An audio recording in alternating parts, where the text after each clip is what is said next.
Hello and welcome to the Chthonia Monday live stream. I'm Breach Burke, the host of Chthonia podcast, and we are doing our regular weekly. Hello, Alex. Hello again.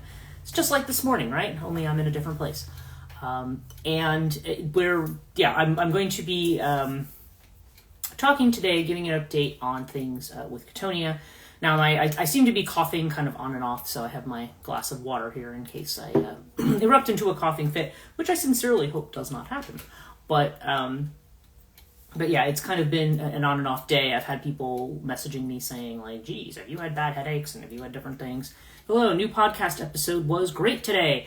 Thank you, yes. And I'm glad you mentioned today's podcast because that's going to be... I'm going to talk a little bit more about the concept of the anima as my topic for today's live stream.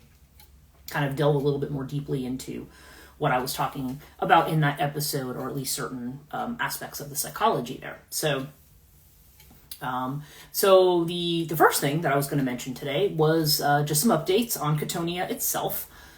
Chthonia books. Let's start there.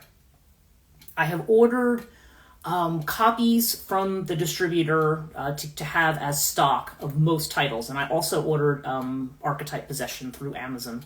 Now, the good news about that is that I can probably sell it for a little bit less than Amazon's charging because the way in which they get paid, in which the distributor gets paid, and things like that, at the end of it, I think we figured out, I think it was with Ellen's book, I figured out, like, if her book is selling for £10 in the UK, that, let's just say it's roughly, I don't know, actually it was coming up to $7.99 UK, $10 US, okay, that's a nice easy number.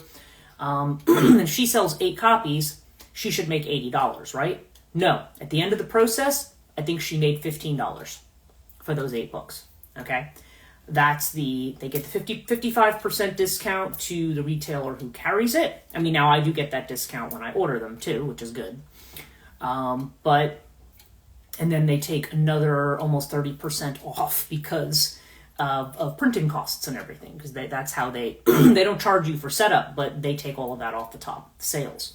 So it is actually, I wish I was in an ideal situation to just keep a warehouse of books that I could sell to people and just mail out.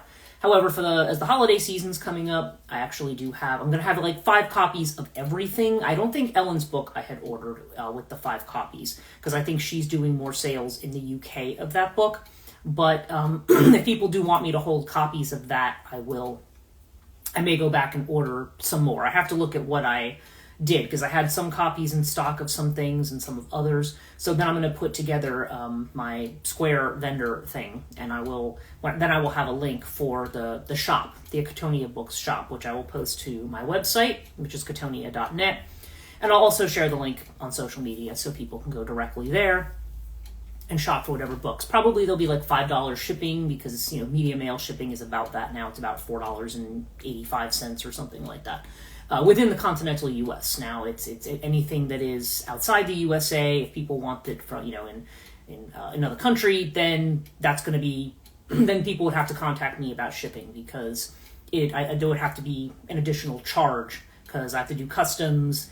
And then I recently sent something. I just sent some Chthonia stickers and buttons and stuff to Canada, and that cost me $19. So there's all these like fees that go along with it because it's international, right? So continental U.S. would be roughly $5 shipping, but I'm going to try to keep the price of the book down a little bit, because I can actually make more on the books just selling them that way.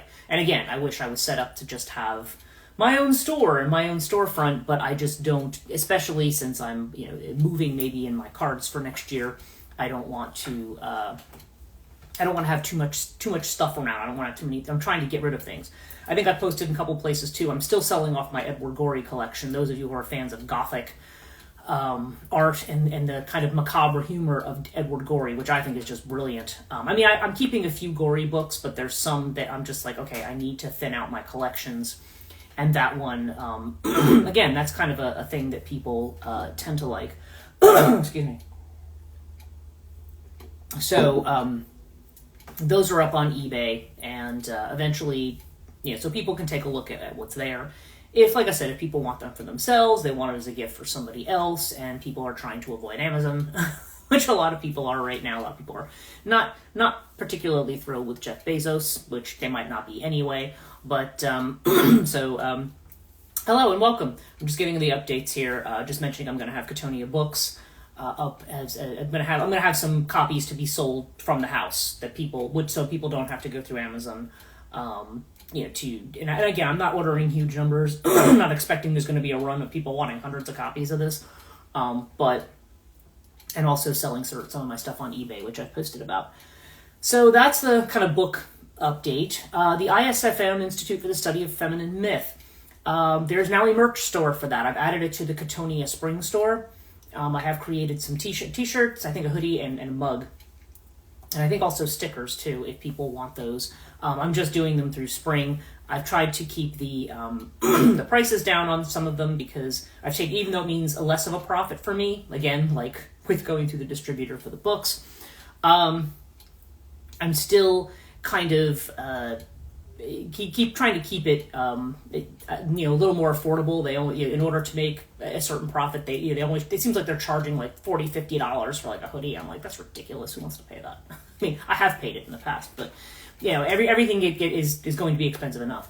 So I posted that today, and again, I posted links to that as well, so people can see the designs, and if they're interested. I think it's mainly students who are interested, students of the ISFM who are saying like, hey, I want a school t-shirt, So, so that's up. And as I mentioned in last week's podcast, which I still have not uploaded yet, by the way, I try to upload them the next day, but I am so behind on uploading everything to my YouTube channels except for the podcast itself. So I'm hoping to catch up with all that this afternoon, or between today and tomorrow. People who follow my tarot channel, I've done no videos this weekend because I had clients all weekend, I had classes I was teaching all weekend, and I was suffering from like a violent headache for like 3 days in a row. So it was a challenging end to the week last week. I won't lie. Now, some people have asked me, and again, some of you who are on here are also on my transition.life.coaching Instagram, so you're already caught up on all of this. But some people have asked me my opinions on the election that we've just had, especially with regard to the feminine. And part of the reason that I thought the Selkies as a podcast topic was a timely one this week because it addresses the whole concept of masculine-feminine balance. Okay, and on this particular live stream, I'm only going to mention the election with respect to that balance. I don't want to get into. There's plenty of places out there where you can see the rage out there about what's happened at this election. My own opinion on it and what happened and where I think things are going, I did mention on my November 7th live stream, which I'm going to post to my other YouTube channel. That is youtube.com/@liminaltarot, one word, 5130, all one word. So people can check that out, or like I said, my other Instagram feed is transition.life.coaching. And so you can check that out and see where that video is. The live stream's also in my profile there as well, if you can find it. But so my thoughts were already expressed there. Anything that I've gotten in terms of readings, in terms of channeling, in terms of anything else, I talk about that over there. But I think the net result is, I guess if I was going to summarize what I think, is that I just don't think we're done yet. I think there's more to come. I think this was an initial shock for people, but I think we could be in for. I don't think I know Kamala's conceded, and it just seems like now Trump's setting up his administration and all that kind of stuff. But I don't think this is the end of the story, and people are already reporting to me based on what I said where the cracks are starting to seep through, because there's something here that's not what it appears to be. And that's something that we still don't know how that's going to play out yet. So in the interest of that, right now, I can just tell you that my own personal response is, and actually just what I was guided to do, really regardless of the result, was that I've been wanting to move to England forever, and now it's just like, okay, I'm probably I have a plan for how that's probably going to go down. And I've talked a little bit about it on the other live stream, but I have been spending a lot of time fixing up the house, things that need to be fixed up, getting stuff out, getting stuff cleared out. That's another reason I'm selling stuff. So like if you know, and the stuff that's of more value, I really don't want to just like donate to Habitat for Humanity or something. I mean, that stuff I want to actually sell properly. But I'm really feeling pushed, not by the collective, but by my own, I guess you could say my own inner guidance to start doing this. Because my work may take a different track next year. I mean, I'll still be doing all of this stuff. Obviously, the publications will still be there, the podcast is still going to be there, the school is still going to be there. But I may end up doing less in terms of readings and stuff like that on the other channel, because I don't know if I don't think it's realistic, given the plans that I have, to do that. So, but more on the ISFM will be coming a little later. So, I will have more info for you on that, probably in the next couple of weeks. We're doing our last two, we do lecture seminar pairs, so there were really 4 instructors this term, and we started with Dr. Joanna Madlock, who talked about witch imagery and fairy tales, and Baba Yaga and the trickster archetype and things like that. We had Dr. Kate Kinsbury, who talked about Santa Muerte, La Llorona, female rage, and kind of the social conditions in Mexico. She's an anthropologist, so she was kind of taking it from that perspective. And I ended up doing her seminar because she had to go to Mexico, so we did that. And then I did my own, which was on Hecate, Persephone, and female life cycle initiations. And I did my lecture seminar pair that finished up November 6th. And now we have a new one coming in on Wednesday with Dr. Max Orsini, who is going to be talking about American women's poetry and transitioning the feminine image by image is what he's calling this one. So, and again, lecture seminar pair, and Max is a great teacher. And as I've encouraged people who are doing projects in the school, I'm like, if you're doing writing projects and you are having questions or trying to figure things out, Max is a great resource. I mean, I can be a resource to you too, but while you have him, ask him questions, because he's really excellent. He's really top notch. He's a writer himself. He's written poetry. He's written academic works, and he is also a songwriter. So he's So he's somebody who is a good resource for the creative aspect of this. And so I think in a way, when we switched around and he's the last pair of lecture seminars that we're doing, he's actually a really a good person to kind of finish out the term. So so there's going to be that, and anybody who still wants to audit that, or people who want to buy the recordings of this one or any of the previous lecture seminars, please check out the instituteforfemininemyth.org. There is a registration and recordings link at the top. And that is, you can go there, and if you scroll down to the bottom of everything for the fall term, there is actually a form where you can go and you can order recordings. And again, but then there's links on there too if you want to just audit. So you're still welcome to. There's still time before Wednesday, and I can get the links out to you for that. So, okay, so that's all of our business. I think that's all of our business. I'm sure somewhere halfway between this live stream I'll remember something that I've forgotten. But so it's been an incredibly busy time. And the Selkies podcast that I did this week, okay, Selkies are the seal women, right? They're these women who, they're seals. You see them in the water, and what they do is they come out of the ocean and they remove their seal skin, right? Or out of the river or wherever it is. They remove their seal skin and they dance naked on the beach. And typically what these stories involve is there's a fisherman or somebody nearby who sees the Selkie woman and thinks, oh, she's very beautiful. What they do is they sneak over and they steal the seal skin, and then they basically confront her, and because she doesn't have her seal skin to slip into and go back into the water, she's stranded on dry land. She can't get back home now, so she is almost kind of compelled to go with the man. And now these stories, whenever they talk about these women, they only say like, oh, they make good wives, and they're very happy, and they raise their children, and they love their children, and all this and that. But then inevitably when they find out where, somebody will slip up and let them know where the seal skin is hidden, then they will find it, they will slip into it and go back to the ocean. And I remember reading about it on one folklore website where they were saying, oh yeah, the Selkies, they just love to be with human men, but, if they find their sealskin, the temptation to go back home is strong.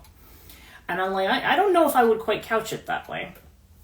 Now, these are an interesting type of fairy story because, as I've mentioned in the podcast, there's a lot of fairy stories where you think you're in a favorable or helpful encounter, but in fact, there's a lot of trickery going on there, and like as I mentioned with the Kelpies, people see walking along in the Orkneys or in one of these places where you supposedly these legends, they say that they claim that these things happen, and I mean again, it's a folk tale, but. And I never, judge the reality of it, but somebody is a weary traveler and they see this horse appear and they're like, oh great, a horse! I can take this horse and I can get home faster. And instead, the horse charges them straight into the water and drowns them. So you know what I mean. There's some kind of trickery that may appear as help, or it could just be that you head towards something that seems good. There's like a glamour, as they say, that gets thrown over things. And then you go in, and then it's not what you thought it was.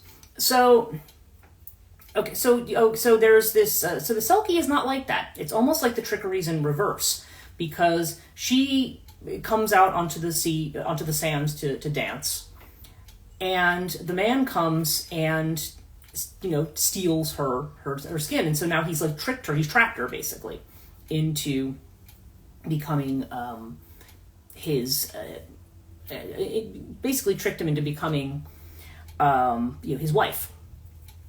So what I really focused on in the podcast was the way in which this represents, in a very interesting way, the drama of the anima.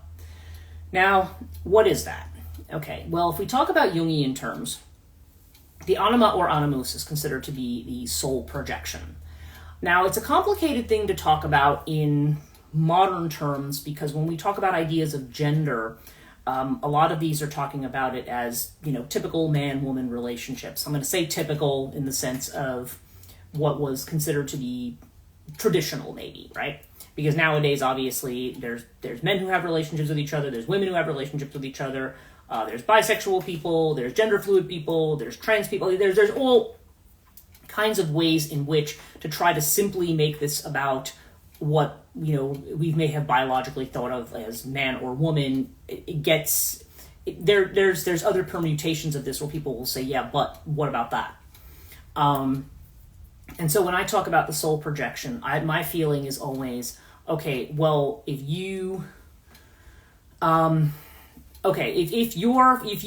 yourself drawn to more towards what is feminine, and again, I understand there's bisexual people who are drawn to both, but if you find your affinity is more dominantly for the feminine or more dominantly for the masculine, that tells you something about your own soul image. Because your soul image gets projected onto someone, and when that projection happens, you have that's when you usually experience falling in love, or you experience a deep attraction to somebody, because in some way we have no idea what our soul image is. Okay, no idea what it looks like. We don't know what any of the archetypes are. I always love these websites that'll be like, oh, what's your archetype for? I'm like, nobody knows what an archetype is. You're confusing an archetype with a stereotype, or with a it's like those quizzes, like, what type of this are you? Just because it's a type doesn't mean it's an archetype. An archetype is something, at least in Jungian terms, that's very, very specific. It's something that's autonomous. And hello, Paulina, thanks for joining me. And actually, hello to everybody else who's joined. I have not been keeping up with the stream of people joining, so hello and welcome. There's this this archetype. Okay, when we talk about an archetype, you are not talking about just something. So, for example, if we talk about the trickster archetype, it's not like you could draw pictures of various figures in various folk tales or mythological tales that are tricksters. But what does it mean to encounter the trickster archetype? It's not necessarily the same thing. We only know it by the qualities that we associate it with consciously. And those can vary. When it comes to the soul, the soul projection is something that's almost very individual to you. You can't, it's representing a collective archetype, but how it manifests for you is going to be different. Same with the mother and father archetype, okay? Because that is kind of the archetype that is the predecessor, as it were, to the mother-father thing. That's the predecessor to Anima Animus. So the idea is, and again, I'm just for argument's sake right now, we're going to talk about it in traditional terms, man, woman, woman, man type of way in which like Jung would have thought about it, okay? If you're looking at it in that traditional term, then the man's first experience of the feminine would be the mother. Okay, the mother is your first experience, because obviously when you're born, you're again understanding that families can be very varied as well, but there is somebody usually who, in some fashion, is filling that role, or that you're projecting that image onto that person. It may be the person it may be your actual natural mother. It may be somebody who's acting as mother. For whatever, they're adopting some kind of role that involves nurturing you in some way. Okay, so, and we often find that the biological parent, or the stand-in parent, okay, if not the biological one, is somebody whom we project the archetype onto. Now, nobody ever lives up to an archetype, ever. So we have expectations of what mother should be. And again, if we're looking at this in terms of masculine and feminine opposites, the male child, say, has an expectation of what the feminine should be. Now, we could get Freudian and so forth as well, and I don't want to really diverge into the Oedipus complex and stuff like that, because that's like a whole other rabbit hole you could go down. But the idea is still, nonetheless, that there is that mother-son attachment that is eventually, like all attachments as we grow up, gets broken at some point. The son becomes independent and goes off. But when the son reaches a certain age where he reaches his kind of sexual threshold, okay, puberty, then his encounter with the feminine changes to something different. It's the encounter with the anima, because now this person has developed an identity separate from that of their mother, but they still carry that feminine within them. And the feminine is projected outwards as this anima archetype. And the way that we would see that happen is that, when they would get old enough to start being interested in girls, or start looking at women. And oftentimes there's a very physical thing, and there's a very physical response that men have to that. Now, I don't want to say women don't have a physical response either, but obviously it's not the same kind of physical response. And it's interesting because if you go back and look at some of the traditions around relationships, around man-woman relationships, and how they grow. When the first time you might, if I think back to when I had my first boyfriend when I was a teenager, right? Or thinking about the way that teen girls tend to view their relationships versus the way the teen boys tend to view the relationship. Because when you fall in love, if you're somebody who's really open to the archetype, when you project it onto that person, like, you could fall in love really hard with somebody, okay? Like, really, where you're just like, that person's your everything, you can't imagine being separated from them. I mean, you can have people who can be that emotionally, have that very strong emotional attachment. And some of that's hormonal, too.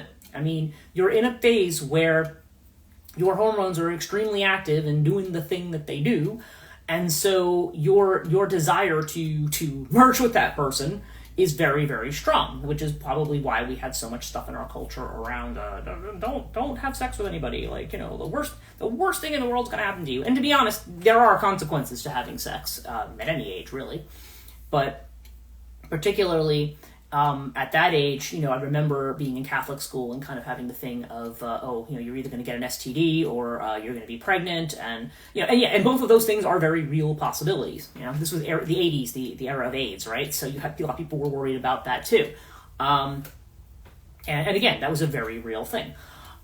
So it's very, and it still is, by the way. So it's very much as I've talked about, and I talked about this actually in the Hecate Persephone class, about the way in which sexuality is a very mysterious thing. It potentially feels like it's a very dangerous thing, or at least something that can have tremendous consequences. And and it often becomes, I mean, now certainly there's a lot of talk about control of the female body, because that was certainly a big issue in this election. And one of the reasons that a lot of women are very angry right now, because they're feeling like the people, if their boyfriends voted for Trump, or they voted, or their spouses or somebody, from what I'm hearing, there's people who are like canceling their weddings, filing for divorce.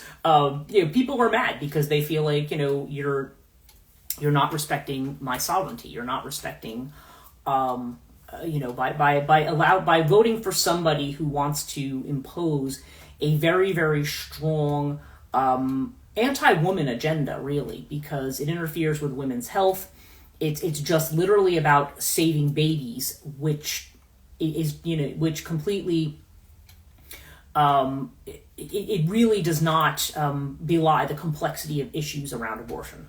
Okay. And the reason I have always said, and I know I've even had friends get annoyed with me because I say you should be able to have an abortion up to the 9th month.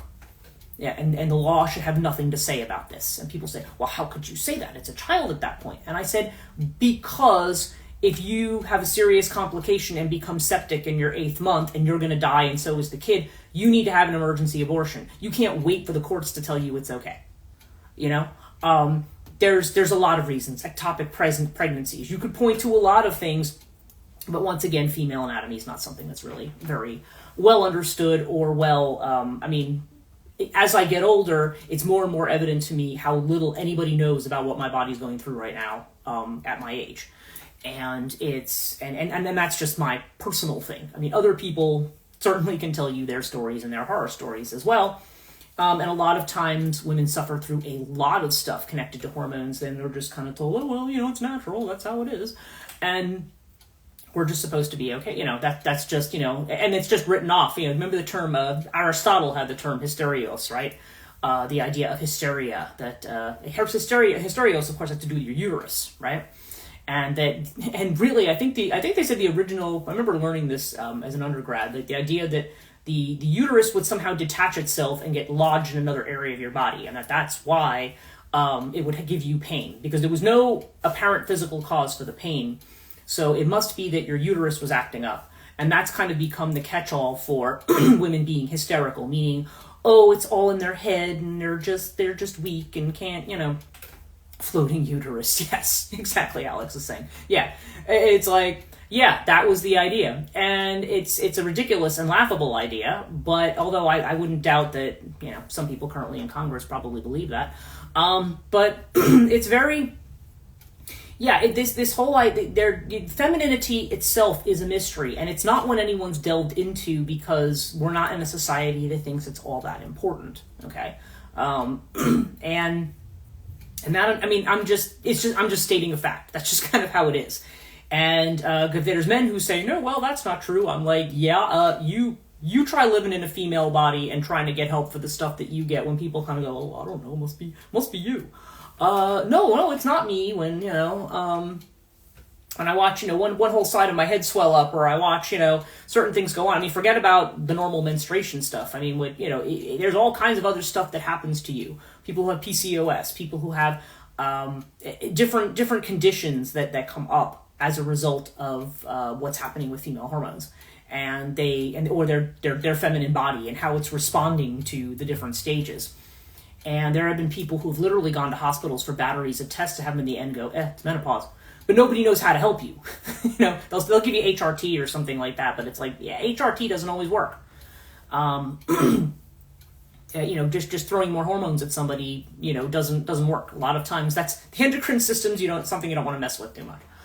But, okay, so what does that have to do with all of this? Well, when you have this image of, so if we take the male child, and the male child has mom as his first, whoever mom is for that person, becomes their first image of the feminine in some fashion, somebody who takes on that projection.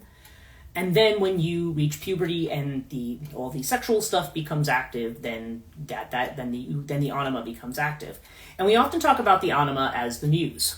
Right. This is when you see these narratives of like the Lenin She. I know I had done a podcast on her a long time ago.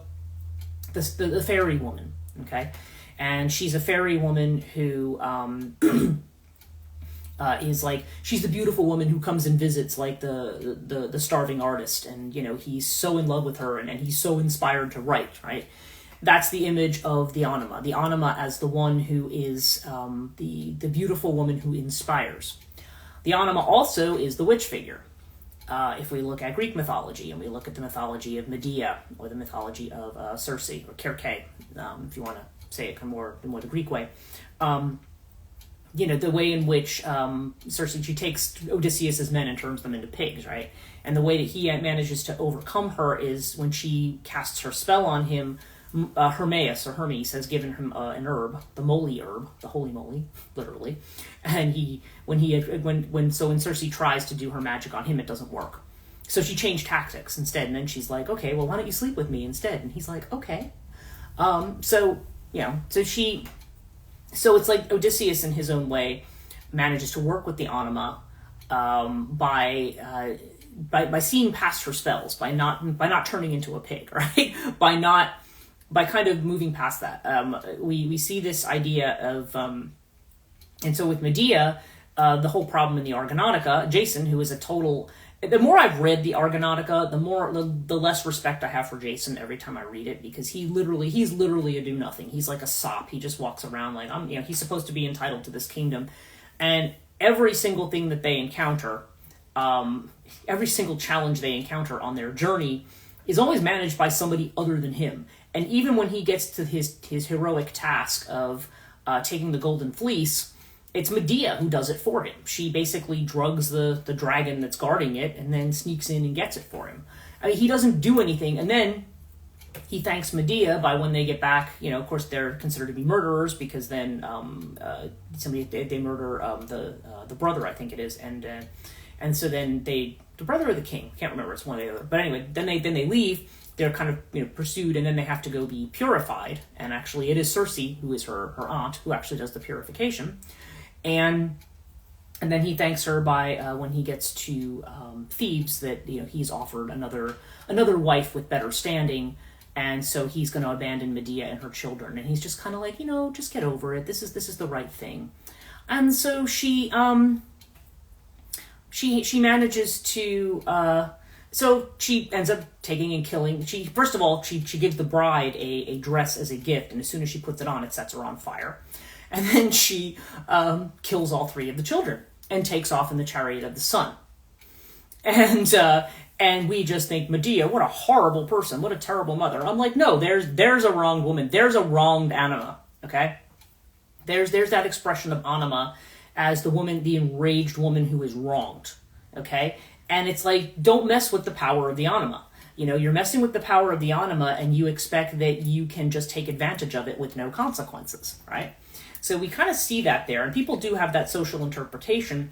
But I think even if we get past how men and women treat each other, and I think the archetypal projections have a lot to do with it, because we're totally unconscious of them.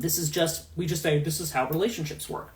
And even Jung would have said that the anima injects her poison. That's the way that he puts it initially.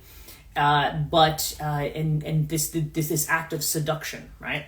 And so we've seen all these dark feminine figures we've talked about who have this seductress kind of quality, or this temptress kind of quality to them. So it's the woman, as they say in Proverbs, who will lead you down to Sheol, right? She's the one who could be your death, because she is... and really, as I mentioned in the podcast, I think a lot of that too just has to do with when a man is completely enamored or overcome by his anima, then he feels he's not in control of himself. That's where you get these ideas of castration complex and things like that. This feminine that's coming in and seducing you because she's somehow going to emasculate you or do something like that. And that becomes the archetype. And the thing is, in our culture, there's this unconscious feeling like, oh yeah, this is a big danger and we have to keep it under control. But I think a mythology, or the folktale really of the folklore of the Selkie, shows you that there's another. It's very complex. There's another aspect to this, and that is that you have this idea of the anima, who is the beautiful woman. And I think that is the narrative of when the anima submits. So in other words, if you project the anima onto somebody and you see a woman, you say, wow, I'm in love. Man says, I'm in love with that woman. if that woman looks at you and says, wow, I'm in love with that man. Now, it works differently in the woman, as I've said before. The animus is said to have some different characteristics. Namely, that the animus is, I think it was, what was his name? I can't remember. There's a documentary on Jung. What's his name? Joel Beebe? I can't remember. But he's a guy who talks about the film Alfred Hitchcock's Notorious as a drama of the animus. And John Beebe, I think that was his name. And he had said that the animus actually behaves like a group. And it behaves like a group of mean boys or mean girls, really. So when you are in a situation, let's just say, now I worked in libraries for years, so I know this really well. If you work in like when I worked in a public library, you had all these older women who were the librarians who were around. And when I got my degree and also became a librarian, it's like everybody was like gossiping about everybody else. It's just like, her, she does this and that. They're very, very judgy. And, and they'd say one thing to your face and then they're all gossiping behind your back. That's very, and that tends to happen in offices of women. I remember one of my best friends growing up telling me that she always preferred to work in offices full of men because she's like, women always have to like make all this drama and gossip about everybody. She's like, men, they punch each other in the arm and they play Doom on their, when they're supposed to be working. You're like, you kind of know what you're getting. And so I remember her saying that. I just thought that was really funny. But but to some degree true. Like when I worked in IT for a lot of years and worked around a lot of men, the men were not necessarily that interested in creating all that drama. I mean, they had the things they would talk about, World of Warcraft and, this and that. Like, it's your typical, there's a certain stereotype there that, maybe it doesn't fit in all offices. Certainly it fit in the one that I worked in. But, there's this thing of, let's just get away from all that. Oh my God, did you see her today? Did you see her hair? Did you see this? And oh my God, that outfit. Hasn't she put weight on? And all that crap. That people, get into. For me, I've never been really, I found myself being part of that drama, being in the workplace, and I also don't necessarily, it's like funny, it's like we like it, but we don't like it, but that's part of the animus. The animus kind of acts like a group and it comes in and it judges. So when a woman falls in love with a man, again, we're just using a traditional example, when a woman falls in love with a man, then the idea is that now she starts to worry about how she looks. And a man might do this too. I don't want to say men don't do this. But then there becomes almost this group of judgment though, because it's like not only are men judging her, how does she look? Is she a 10? Is she this? Is she that? And the women around you who might be in competition are also standing around judging you. I don't know that happens quite in the same way with men. Maybe it does, to some degree, but I feel like with women, there becomes this whole thing of now having to put on a certain front or a certain social identity, which is predicated on your reputation, which is predicated on, how skinny you are, or how big your boobs are, or how, whatever. There's this kind of thing that goes on that and that girls are forever trying to keep up with. I have to make this right, I have to do that. And again, I'm not saying that men don't do this, but it definitely seems to be more of a lifelong thing that you see among women. I mean, I see older men interested in women and they don't give a crap how they look. They're just like, yeah, I want her. But the problem that we see in the Selkie mythology, okay, you see the beautiful woman who the fisherman just basically says, oh, I want her, so I'm going to just trap her like I would net a fish, and I'm going to take her, right? By hiding her skin, so that now she's dependent on him. She can't get back to where she's from, which is the water. So now she's kind of trapped on land, and now she's kind of stuck in this practical role. She's now got to keep house for him. She's got to, be the mother of his children. And again, even if we assume that there's nothing in the relationship where she's acting like she hates it, okay? Because that is one thing about this. They'll say, oh yeah, they like being married to men. But the minute they can find their seal skin, they're back in the water. They're out. And I find this to be a very, very interesting kind of concept here, because I feel like a lot of these things are teaching us about the drama of the anima animus. How does okay, if we think about these mythological or these fairy figures as being representatives, or these witch figures as representatives of the soul projection that a man would make onto a woman, or that men may make onto women, the way that it tends to be approached in this society is that the woman is property, okay? Now, we may say, oh, well, that was an Old Testament thing, and people don't do that. Now, people know that the dynamic is still one of property. And that's where the problem comes in. This is why the dark feminine is often about sovereignty, because it's like, can you come into a relationship where both of you are free? Okay? Where both of you are, acting as equals and are free. And we think in theory that, yes, of course it's going to be like that. He loves me, she loves me, whatever. Of course that's what the relationship dynamic's going to be. But when you get into a marriage, what can happen, and again, people will cite different variables and different factors. They'll say, oh, well, it depends on how long you know the person. Oh, it depends on whether you've lived together or not. It depends on none of those things. It depends on how unconscious either of the partners or both of them are.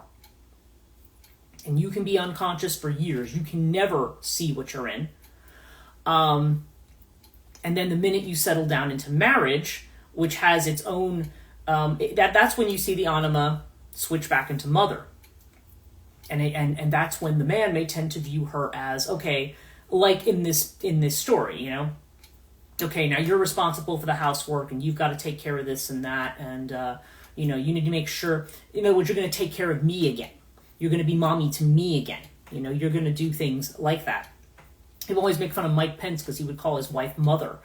But I've seen other dynamics of parents where people will do that. And maybe it's just because they're talking to the child and they'll say, oh, well, ask mother. You could have that.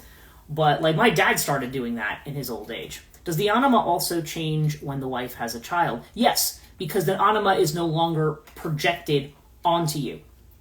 It's all a projection. And that's what I kind of went back to, is the idea that the archetype is not the person. Okay, if you have an image, okay, I could say as a woman, okay, let's just flip this around. I have an image, like I know when I see somebody I'm attracted to, and I kind of look over the years of who have I been attracted to? Okay, what have their qualities been? What have they looked like? Okay, I can get kind of a vague idea of what my soul image kind of is. It's still not going to give me the whole picture, but I get the sense of what draws me, what mystery about that person draws me. But that person inevitably is never what the image is. It's kind of like when you make, like, celebrities or people who get this kind of thing projected onto them all the time. And, there's that old expression, never meet your heroes, right? Because the bottom line is your celebrity hero, even if they're really nice to you or whatever, they're never going to really live up to your expectation. No matter what they do publicly, if you get involved with them privately, they will never live up to your expectation. They are not the person that you think that they are. Because you have an image of them, and they have an image. They're crafting an image. They're a brand, right? This is what they're showing people. Oh, this is who I am. And when you spend time with the actual person, that person, oftentimes the things that you idealize in that person may not be who that person is. And so if you want to maintain the ideal, you're better off just kind of admiring from a distance, which happens a lot of the time. There's this kind of admiration, but there's also a lack of awareness. So if you have the husband who gets married, let's just say this was a woman they were madly in love with, they get married, and now, and what's marriage like? I mean, marriage is not like freaking Cinderella. I mean, it's ordinary. You have to do ordinary stuff. You guys get up, you get up every day and you see each other unmade up, not at your best, every normal thing that goes on with life that we usually hide from other people, you're in it. You're seeing it. You're seeing the good, the bad, and the ugly, right? You're seeing all of it. And it's about day-to-day stuff. It's about boring stuff. It's about, the bank account. It's about washing the dishes. It's about, bringing the groceries and maintaining the house. What are we going to do? It's all the earth stuff. It's all the day-to-day stuff, right? It's all the day-to-day stuff. And the person and the people who expect that their wife is still going to be the anima muse in the middle of all of this, that projection is going to be withdrawn, because the way that they understand that day-to-day practical relationship is mom and dad. That's the way they understand. They don't necessarily want to see themselves as dad. What I find that can happen sometimes is that the man gets into the relationship and still sees you as mom, but he's still, free and easy, whatever he is. He's still boy that you have to take care of now. And that's why a lot of women are like, yeah, I'm not looking to get married again, so that, especially if you don't want to have children. Or I remember towards the end of my marriage, my husband was just kind of like, well, I was thinking about having a child. I was like, I'm already friggin' dealing with you. And I was just like, no, I'm not dealing with this anymore. I'm taking my sovereignty and I'm going home. And I was much happier that way. There's a way of thinking about the feminine, that because the feminine is about relationship and connection, that therefore they must always want to be in a relationship. Like how can you live your life without a boyfriend? Well, very easily, actually. You don't have to. You're not defined. The attitude is that the feminine is like a vessel; it's always defined. But that's the archetypal feminine. You as a human being are not the archetypal feminine. It's an archetype. That's why it's not you. It's autonomous. It's different from you.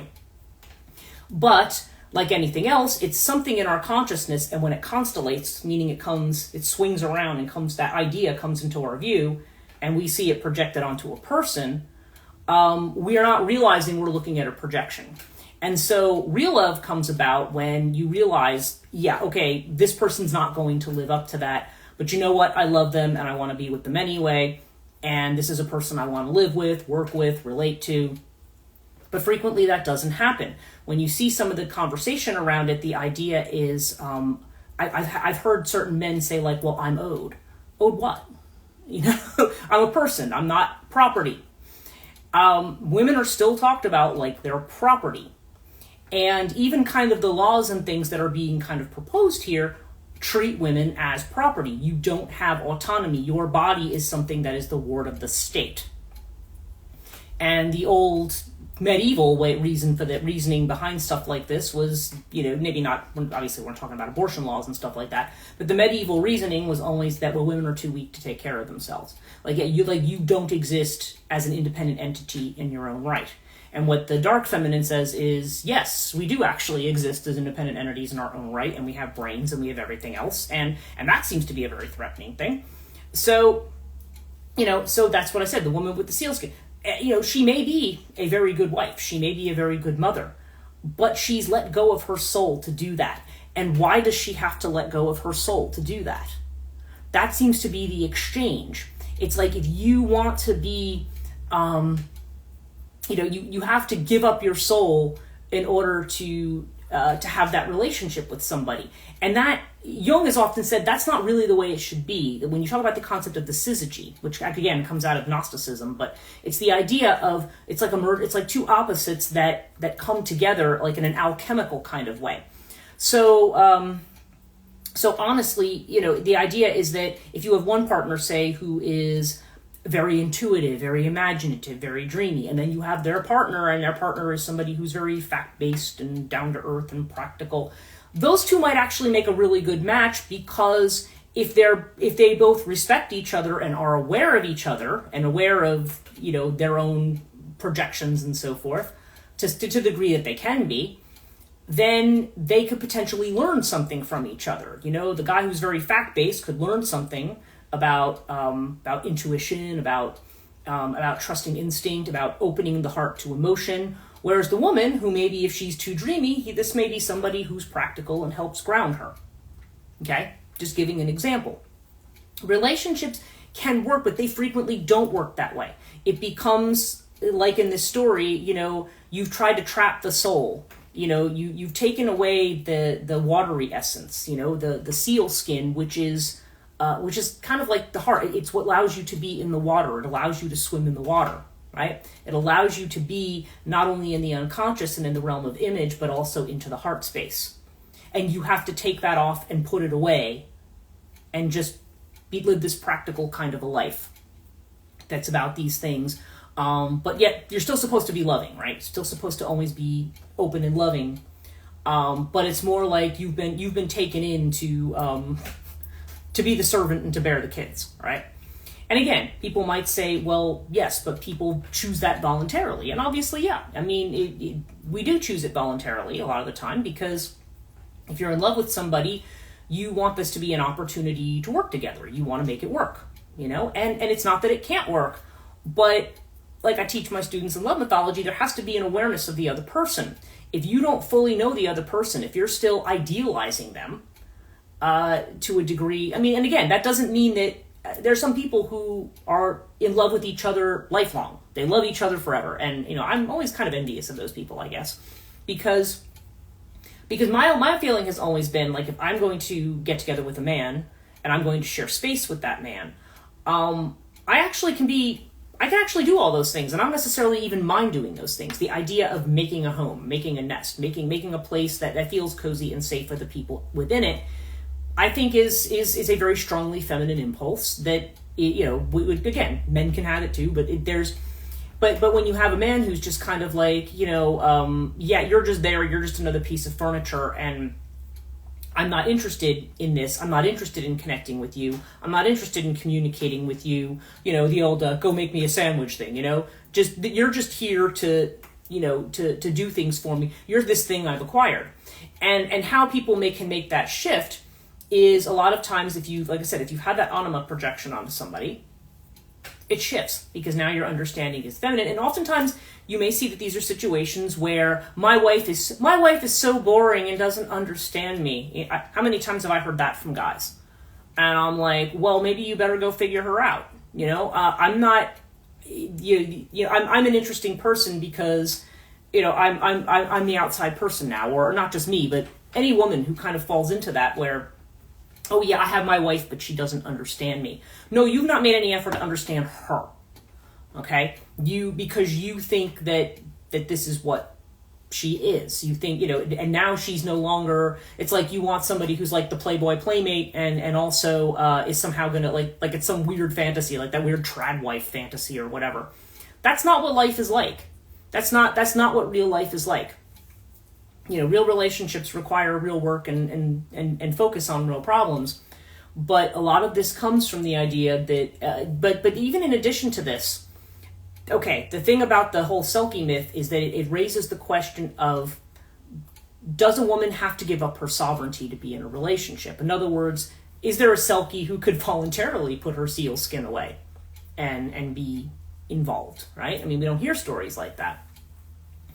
But why is, you know, the way of the soul is always a way of trickery. And it's often seen that way because that trickery manifests in, I fell in love with this person and this is who I thought they were. But the person's not tricking you. The anima's tricked you. You've seen that you're seeing them in that person, but the soul, just kind of like the butterfly, it's elusive. You know, it's not something you can just grab a hold of and pin down. Once you do that, you kill it. And when you kill the soul in a person, then what kind of a life do you have? It's just kind of a drudge, you know? Your life doesn't have anything to it. You know, if you're a woman who's educated and has gone to school and has, you know, even if you haven't, you know, even if you just have these interests, and all of a sudden, all that has to be put aside because now you have to be mom, and not just mom to children potentially, but also to your spouse. You know, there's this giving up. It's like you're expected to give up who you are. And a lot of times the reciprocal is not, you know, a lot of times women may go in saying, yeah, well, we're both going to give something up. And to a certain degree, maybe you do. You know, I said you hear the joke about the old ball and chain, right? Which is usually said about men, like, oh, she's going to keep you, you know. Well, okay, but if that's the way you view the whole thing, then what are you doing it for? Or why are you doing it that way? Or why is it necessary to do it that way? Now that said, I know I had a comment on Patreon on this week's podcast about, from somebody who had said, I've never seen anybody in a relationship like that, like what I'm describing.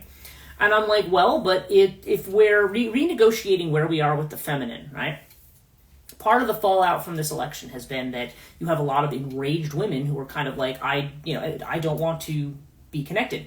But yet the message that I'm getting is that we are going to be moving towards a space of real connection. And it's almost like something has to explode before that happens. And I don't mean that this means if you feel that you're treated that way, that you're just going to go, oh, okay, well, whatever. Like, it's not that simple. This is being blown open, and there's a lot of anger and negative emotions, because it's almost like this is the culmination of, okay, are you going to be able to go on us in a society where we're separate?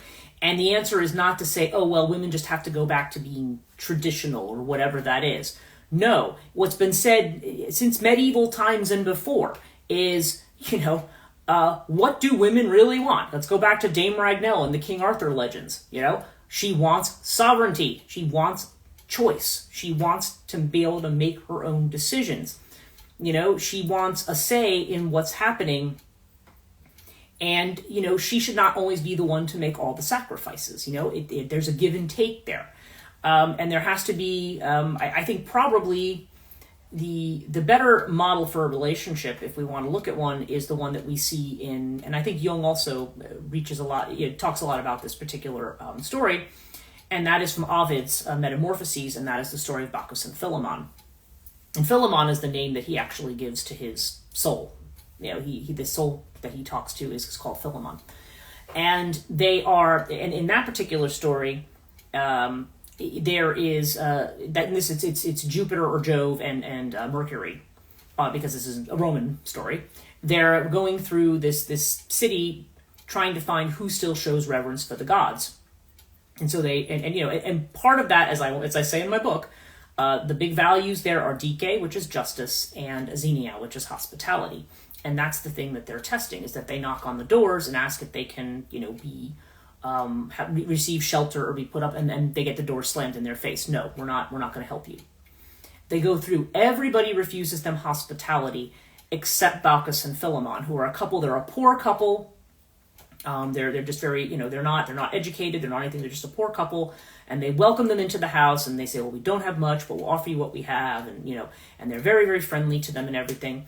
And at some point, one of them does something where suddenly they realize they're in the presence of the gods, and they start to freak out, and they're like, oh my gosh, are we doing the right things? Like, they have one little goose, and they're chasing the goose around, like, we should sacrifice the goose, and they're like, no, don't sacrifice the goose, it's fine.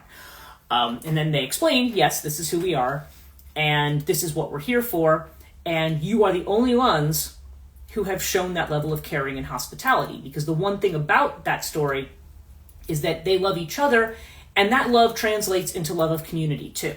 It's, in other words, it's between them, but it's also, it's this extension towards other people. And it's not about money, it's not about power, it's not about agendas, it's about, just openly being caring about people, but welcoming the foreigner, welcoming the stranger, right? And so what they tell them is, they say, well, as a result, we flooded the rest of your village. You two are the only ones left. And of course, they're devastated by this, but this is because the other people, they were just like, they were not, it's interesting that it's a flood too, right? But then they're on their little houses on the hillside, and they said, well, because you've demonstrated the correct thing, we're going to build our temple here. So this great temple kind of appears, and they're like, okay, you're going to be the caretakers of the temple, and we will grant you any wish that you want. And so Bacchus, and they think about it, and they say, well, we've always just really cared about each other and wanted to be together, so we just always want to be together. And they said, granted.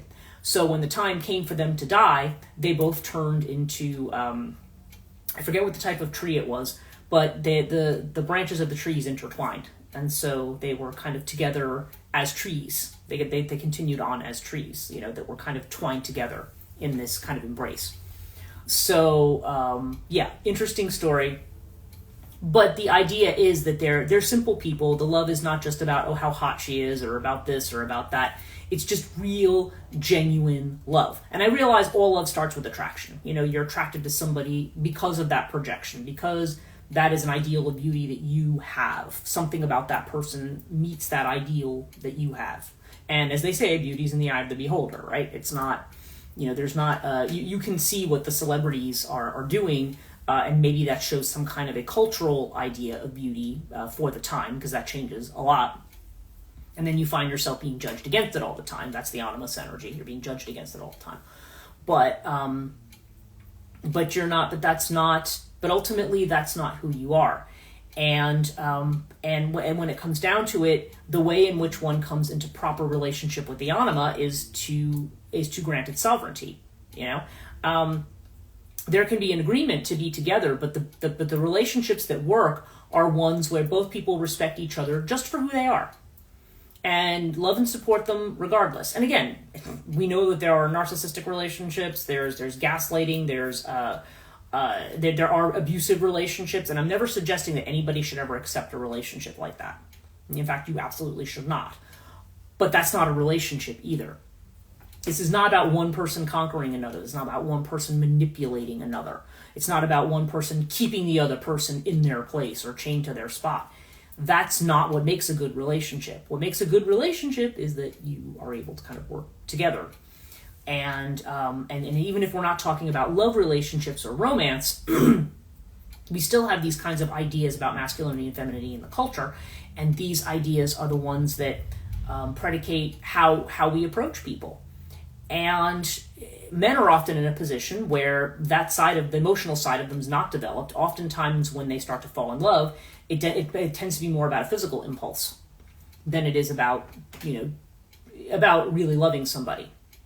Because even if it's somebody who they feel like, gosh, I would do anything for this woman, once they get into a marriage relationship, there's if they haven't become more conscious, if they haven't built something, then that could be a disaster, because then it's just going to be kind of like, okay, I'm leaving you in the kitchen to be mom, and then I'm going to continue to live my life with my friends the way I want to.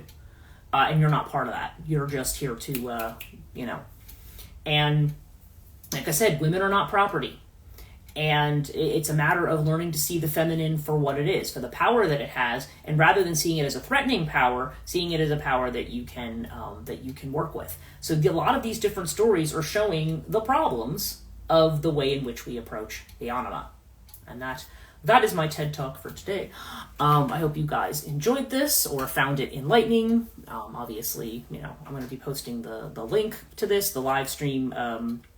And yes, I will catch up with uploading. Those of you who joined later, I need to, I still didn't upload last week's. I've been incredibly busy and suffering from a headache for like 3 days, but now I'm fine. So I'm going to take care of that today. Thanks, this was great. Oh, you're welcome. You're welcome, Alex. And I hope everybody else found this interesting. At least food for thought, if nothing else. And so like I said, look out for more stuff from Chthonia Books that'll be coming out, and more on the ISFM and all that kind of stuff. And if you haven't listened to this week's podcast, I recommend it. Take care, have a great week, and I will see you next week.